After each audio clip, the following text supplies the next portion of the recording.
Hello friends, இன்னைக்கு நம்ம cook with குட்டி இல்லைங்க, வைகாசி விசாகம் ஸ்பெஷல் கந்தரப்பம் தான் எப்படி செய்யறதுன்னு பார்க்க போறோங்க. முருகனுக்கு ரொம்ப உகந்தமான கந்தரப்பம் எப்படி செய்யறது, ஈஸியாக பண்ணுறதுன்னு பார்க்கலாங்க. அதுக்கு நான் ஒரு டம்ளர் அளவுக்கு இது மாதிரி தலை தட்டி ஒரு டம்ளரில் பச்சரிசி எடுத்துருக்கேங்க. இந்த பச்சரிசி தலை தட்டி இருக்கிறதுக்கு மேலே உளுந்து கோபுரமாக போட்டுக்கோங்க. அந்த அளவுக்கு உளுந்து சேர்த்துனா போதுங்க. ஒரு டம்ளர் இப்போ கோபுரமாக நம்ம அரிசியும் உளுந்தும் போட்டிருக்கோங்க. இப்போ இது கூட ஒரு சின்ன ஸ்பூன் அளவுங்க கடலப்பருப்பு சேர்த்துக்கிறோங்க. அப்புறம் ஒரு சின்ன ஸ்பூன் அளவு, ஒவ்வொரு ஸ்பூனுங்க இது கடலப்பருப்பும் பாசிப்பருப்பும் சேர்த்துக்கிறாங்க. இதை நல்லா ஒரு 2லேருந்து 3 மணி நேரம் ஊற வச்சுக்கலாங்க. ஊற வச்சுட்டு இதை கிரைண்டர்லேயோ இல்லை மிக்சிலேயோ நீங்கள் எடுத்துக்கிற அரிசியோட அளவை பொறுத்து அரைச்சிக்கோங்க. இப்போ இது நல்லா ஊறிடுச்சுங்க. ஊறினதை நான் ஒரு டம்ளர் எடுத்ததுனால இதை மிக்சி ஜாரில் தான் அரைச்சிக்கிறேங்க. நல்லா ஃபைன் மாவாக அரைச்சிக்கணுங்க, மை மாதிரி அரைச்சிக்கணுங்க. கொஞ்சமாக தண்ணி விட்டு தான் அரைக்கணுங்க, ரொம்ப தண்ணி விட்டுறக்கூடாது. இப்போ இதில் 2 ஏலக்காவோட விதையை மட்டும் போட்டுக்கிறாங்க. உங்கள்கிட்ட ஏலக்காய் பவுடர் இருந்ததுன்னா ஏலக்காய் தூள் கூட போட்டுக்கலாங்க.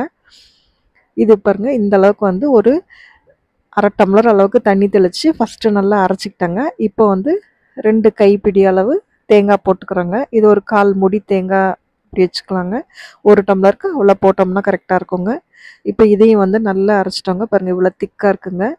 இது கூட நம்ம வெல்லம் பாகெல்லாம் போடுறது இல்லைங்க, வெல்லம் அப்படியே போட்டுக்கிறோங்க. எந்த டம்ளரில் நீங்கள் அரிசி எடுத்தீங்களோ அதில் பொடிச்ச வெல்லமாக 3/4 டம்ளர் சேர்த்துக்கிறோங்க. இது கரெக்டான தித்திப்பாக, மீடியமான தித்திப்பாக இருக்குங்க. உங்களுக்கு கொஞ்சம் ஸ்வீட்டு பிடிக்கும் அப்படின்னா ஒரு டம்ளருக்கு 1 டம்ளர் கூட வெல்லம் போட்டுக்கலாங்க. பொடிச்ச வெல்லமாக தான் எடுத்துக்கணும்.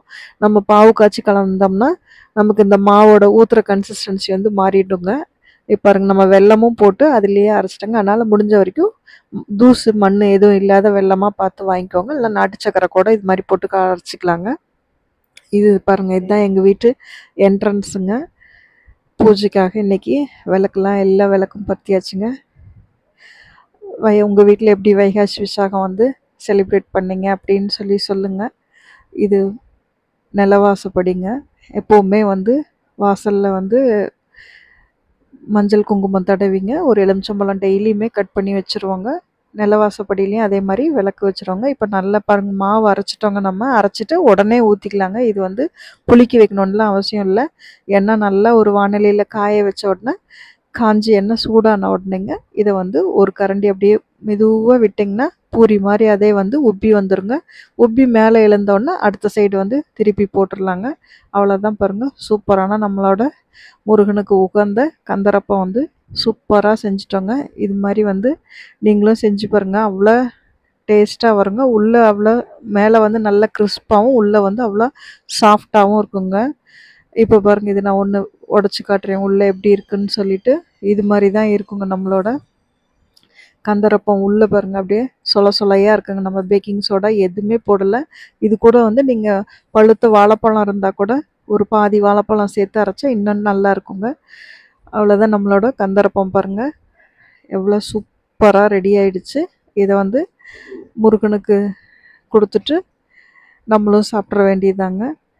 எங்கள் வீட்டு பூஜை அறையிலைங்க முருகனுக்கு தீபாரதனை காமிச்சிட்டு அவருக்கும் கந்தரப்பம் நெய்வேத்தியம் பண்ணிட்டுங்க சாப்பிட்டோங்க. அவ்வளோ சூப்பராக இருந்ததுங்க. இதே ரேஷியோவில் நீங்களும் எடுத்து செஞ்சிங்கன்னா இந்த கந்தரப்பம் எண்ணெயில் பிரிஞ்சு போகாமல் அவ்வளோ நல்லா வருங்க. பிகினர்ஸ் கூட இதை செய்யலாம். இது செட்டிநாடு ஃபேமஸான ரெசிபிங்க. இதுதான் எங்கள் வீட்டு பூஜை அறைங்க. இன்றைக்கி பூஜை அறை இந்த மாதிரி தான் இருந்ததுங்க விசேஷத்தில். இந்த செட்டிநாடு ஸ்பெஷல் கந்தரப்பம் கண்டிப்பாக இதே ரேஷியோவில் நீங்களும் எடுத்து செஞ்சு பாருங்கள். அவ்வளோ சூப்பராக வருங்க. முன்னாடி சொன்ன மாதிரி தான் பிகினர்ஸ் கூட ஈஸியாக செய்யலாங்க. எண்ணெயில் பிரியாது. தேங்க்ஸ் ஃபார் வாட்சிங்.